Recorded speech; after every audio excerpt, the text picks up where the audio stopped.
অসমত আগতে কেতিয়াও গ্লোবেল আৰ্টিষ্ট অহা নাছিল যাৰ নেকি যিখন আজি যেনেকে অসমত পোষ্ট মেলনে পাৰফৰ্ম কৰিব আমেৰিকা ইউকে মানে পৃথিৱীৰ সকলো ৰাষ্ট্ৰতে আজি অহাকালি ইয়াৰ বিষয়ে সৰু নিউজ এটা হলে ওলা সব জায়গাতে এটা হলেও যিমান মিউজিক চেনেল আছে মিউজিক পেজ আছে তাত অকণমান হলেও গুৱাহাটীৰ নামটো ওলাব যে পোষ্ট মেলনে আজি গুৱাহাটীত পাৰফৰ্ম কৰিছে আজি গুৱাহাটীত এই পাৰফৰ্মেন্স চাবৰ কাৰণে আমেৰিকা ইংলেণ্ডৰ পৰা মানুহ আহিছে হোটেল বিলাক আজি 100% বুক হৈ আছে ই ইকনমিটো সহায় কৰে আৰু অসম চৰকাৰেও ইয়াত কোনো আৰ্থিক অৰিহণা যোগোৱা নাই কিছুমানে লিখি আছে 30 কোটি দিছে 20 কোটি দিছে অসম চৰকাৰে 1 টকাও আমি আগবঢ়াব নালাগে যদিও মই 1 কোটি টকা থৈছো কিবা কাৰণত দিব লাগে বুলি কিন্তু মই চেষ্টা কৰিম যাতে সেইটোও দিব নালাগে মানে আমাৰ যাতে কোনো এক্সপেন্ডিচাৰ নাথাকে তেখেতে আহি ইয়াত পাৰফৰ্ম কৰাৰ লগে লগে ইমান দিন যেটো শিলঙৰ এডভান্টেজ আছে আমাৰ ইয়াৰ লৰা ছোৱালী শিলঙত গৈছিল শিলঙৰ লগতে এতিয়া গুৱাহাটীও ডেভেলপ হ'ব as a platform for global artist আজিৰ দিনটো সেই ফালৰ পৰা অসমৰ বাবে এটা গুৰুত্বপূৰ্ণ দিন কিন্তু মোৰ এজ 56 মই পোষ্ট মেলন মানে কি মই ভালকৈ বুজিও নাপাওঁ ডিউ ৰেসপেক্ট টু হিম পৰখি দিনাখন মই ইউটিউবত চাইছিলো যে তেখেত কোন বা কেনেকে আবু ধাবিত তেওঁ গান গাই আছিলে আৰু ইমান ক্ৰাউড ভাবিব নোৱাৰে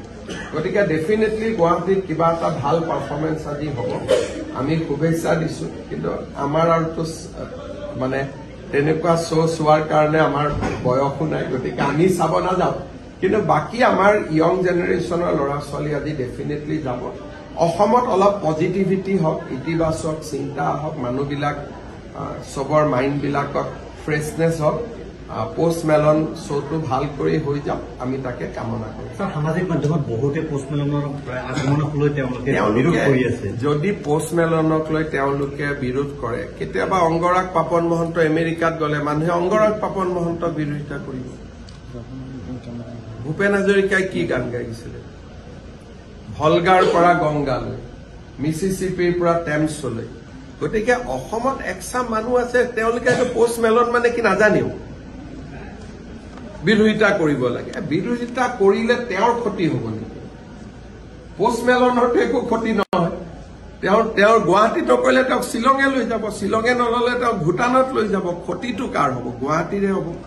গুৱাহাটীৰ যিটো ব্ৰেণ্ড ইমেজ গুৱাহাটীৰ যিটো আমি এটা কৰিব খুজিছো মানুহে ভাবে গুৱাহাটীত পোষ্ট মেলন আহিলে পোষ্ট মেলনটো নোহোৱা হৈ যাব